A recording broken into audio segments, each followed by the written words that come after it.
when you withdraw from everybody, then they want to say, well, everybody's withdrawn from me. No, you've withdrawn.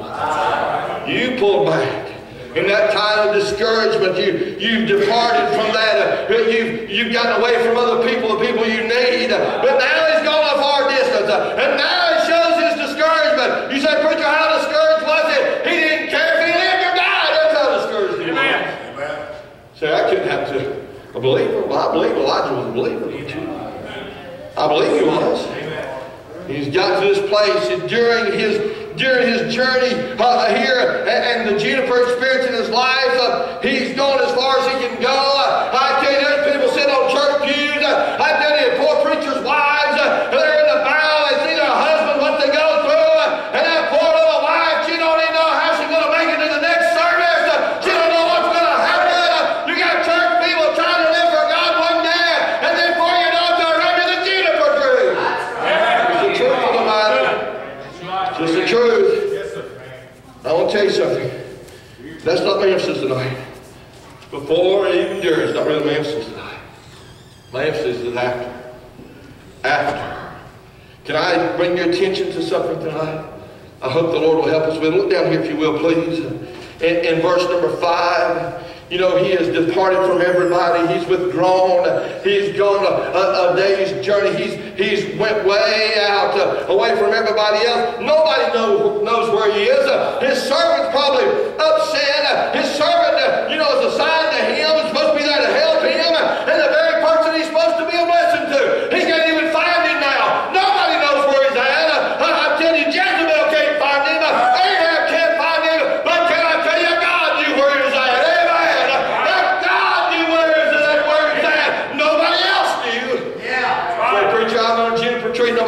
Nobody even in this building knows where I'm at tonight.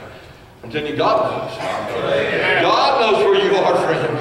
I want you to look what it says here. Look at verse number 5. I want you to notice the strength that he receives here. Verse number 5, and as he lay asleep under a juniper tree, behold, then an angel touched him and said unto him, arise and eat. And he looked, and behold, there was a cake baking on the coals, and a cruse of water in his head, and he did eat and drink, and laid him down again. And the angel of the Lord came again the second time and touched him, and said, arise and eat, because the journey is too great for thee. Notice here, he's fallen asleep under the juniper. Like, tell you, God has come by to give him some strength. Strength for what? He's not concerned about going on. He might not be concerned about it, but God sure is concerned about it. And God's interested in him going on. And God's interested in him fighting some more battles. And God's got more work for him to do. I'm preaching tonight on there's more journey after the juniper. That's right. If there wasn't more for it, most of us already been gone. We'd already laid it all down. In those times when you and I was there, God still had more for us to do. Yes, He does. But I'm telling you, beloved, listen to me now. Hey, He's not just left him on his altar. Now you need to get up from there and do the best you can. No, God is strengthening him. I believe maybe that's what's happening this week. There's somebody here tonight. Maybe somebody will come in later on this week. But I'm telling you, you're here tonight. I'm here tonight. And I'm telling you, God's going to give you some strength. But because He knows there's more journeying for you. You might say, preacher, I can't look up. I can't see the light. I can't go any further. I tell you, God will strengthen you. There's more for you to do. That's not the end of it. God's going to speed your heart. God's going to strengthen you. Notice the strength that He gives him. And then God lets him in on a little secret. He says the latter part of verse number 7. He's got all this food for him the second time. They didn't tell him that the first time. Look what it says now. He says, arise and eat, verse number 5. He doesn't tell him more than that. But now verse number 7 comes, and the angel came the second time, and the Lord came the second time, and touched him and said, arise and eat. This time He gives him some little bit of insight. Because the journey is too great for you. God's got more for Elijah to do. Elijah's done a lot.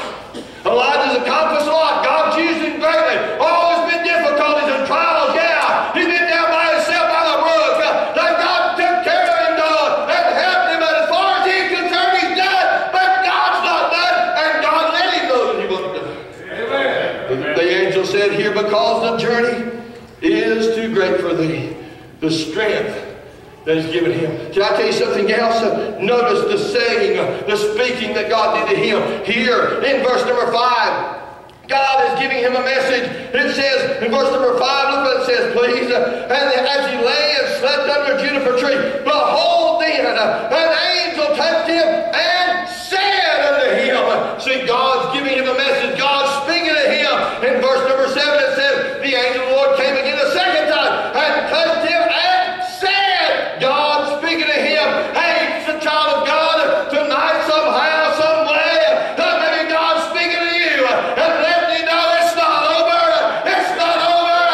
God's not done with you yet. There's more after the journey of the juniper tree.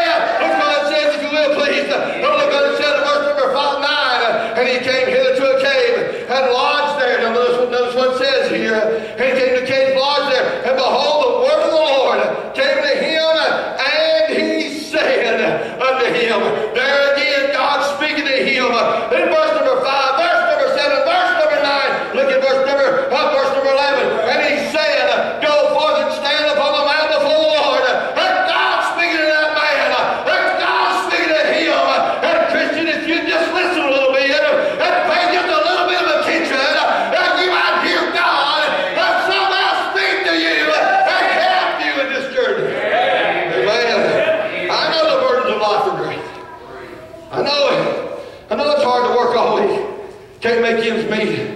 You're trying to struggle and fight, just keep things together. You come to church and your mind's so bogged and you wore out so bad you can't hardly get nothing. I don't know what that's like. I don't understand that. You ought to be a preacher and be that way, trying to give out something when you ain't hardly got nothing. But I'm telling you this, listen to me please. In the midst of all of that, he's now been under the juniper, but now God's speaking to him. He's scripted him, yes, but now he's speaking to him. I'm telling you, listen to me please.